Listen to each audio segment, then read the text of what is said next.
বিশ্বকাপে অপরাজেয় Vini junior ৯৮২ দিন পর নেইমারের প্রত্যাবর্তনে উজ্জ্বল ব্রাজিল।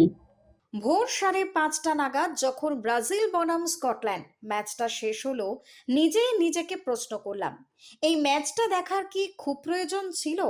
রাতের ঘুম কাভার করে কেন এই একপেশে খেলা দেখা? স্কটল্যান্ডের এরকম অসহায় আত্মসমর্পণ দেখে তো উচিত ছিল হাফ টাইমেই টিভি বন্ধ করে চোখ বোঝা, কিন্তু না। এই ম্যাচে দেখার উপাদান ছিল কিন্তু অনেক। প্রথম উপাদান যদি ভিনিসিয়াস জুনিয়রের স্বপ্নের ফর্ম হয়, দ্বিতীয়টা অবশ্যই নেইমার জুনিয়র। ৯৮২ দিন পর ব্রাজিলের জার্সিতে মাঠে নামলেন নেইমার। তিনি নামার পরেই মেসির ঘরে স্টেডিয়ামের দর্শক যে উন্মাদনাটা দেখালেন, বোঝাই গিয়েছিল তাকে মাঠে দেখতে কতটা উদ্গ্রীব ছিলেন বিশ্বের ফুটবলের সমর্থকরা।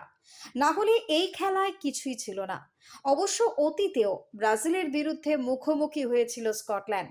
১৯৭৪, ১৯৮২, ১৯৯০, ১৯৯৮। এই চারবারই পরাস্ত হয়েছে স্কটিশরা।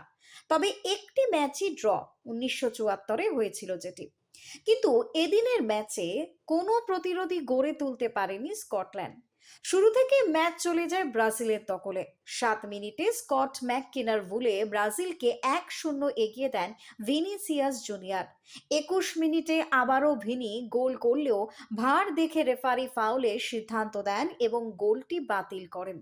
জলপানের বিরতির পর স্কটল্যান্ড আক্রমণ করবার চেষ্টা করে কিন্তু সম্ভব হয়নি। দ্বিতীয়ার্ধে একটি সহজ সুযোগ মিস করেন তিনি, না হলে এদিন তার হ্যাট্রিকও চলে আসতো। ৬০ মিনিটের মাথায় ব্রুনো গুইমারেসের পাস থেকে বল পেয়ে ভুল করেননি ম্যাথিউজ কুনহা। গোটা ম্যাচে মাত্র একবারই ভুল করে ব্রাজিল। ফ্রি কিক পেলেও সেই সুযোগ কাজে লাগাতে পারেনি স্কটিশরা। তবে শেষ ১৫ মিনিটেও একাধিক গোলের সুযোগ পেলেও তা হেলায় নষ্ট করেছেন ভিনি এনরিকরা, না হলে গোলের ব্যবধান আরো বাড়ত। এদিন রাফিনহার বদলে দলে ছিলেন ১৯ বছর বয়সী রায়ান। তিনিও বেশ ভালোই খেলেছেন। তবে ভিনিসিয়াসকে নিয়ে কথা বলতেই হয়। বিশ্বকাপের টানা ৩ ম্যাচে গোল, টানা ৩ ম্যাচে ম্যান অফ দ্য ম্যাচ। বিশ্বকাপে ৪ গোল করে ফেলেছেন তিনি। আর ২ গোল করলেই টপকে যাবেন মেসিকে। তবে এদিন যাবতীয় চর্চার মুখ্য কেন্দ্রবিন্দু ছিলেন নেইমার জুনিয়র। ৯৮২ দিনের পর ব্রাজিলের জার্সিতে মাঠে নেমেছেন নেইমার। এদিন তাকে দেখে একটা অংশের সমর্থকেরা ভীষণই খুশি হয়েছেন। মেসি, রোনাল্ডো গোল করেছেন, এমবাপে চরচর করে উঠে আসছেন, কিন্তু নেইমার, তারও তো একটা দুরন্ত কেরিয়ার হতে পারত।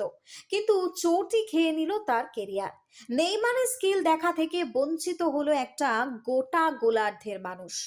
গ্রুপ সিতে ৩ ম্যাচে ৭ পয়েন্ট নিয়ে ১ এবং ২ নম্বরে রয়েছে ব্রাজিল এবং মরক্কো। গোল পার্থক্যের কারণেই ফার্স্ট বয় ব্রাজিল। এর ফলে রাউন্ড অফ ৩২-এ তাদের ম্যাচ পড়বে গ্রুপ এফ এর রানার্সের সঙ্গে। আর সেই গ্রুপে রয়েছে নেদারল্যান্ডস, জাপান এবং সুইডেন। ফলে এদিনের গ্রুপ সি এর ম্যাচে কি হয় সেদিকেই কিন্তু নজর থাকবে সেলেকাও সমর্থকদের। Bureau report, news Banga time. Saint Augustine's Day School, Barrackpore, success for every child. Admission open session 2026 to 2027. Contact number 9007934555. AM jewellers, Ichapur, Anandamath. আমাদের মেকিং চার্জ 3%। আমাদের লাইভ দেখুন JM জুয়েলার্স ফেসবুক পেজে প্রতিদিন রাত 7:35 আমাদের ভিডিও শেয়ার করলে পেয়ে যাবেন সোনার নাকছাবি একদম ফ্রিতে। ঠিকানা ইছাপুর, আনন্দমঠ, উত্তর ২৪ পরগনা। যোগাযোগ 7439131404। আমাদের অনলাইন ডেলিভারির ব্যবস্থা আছে।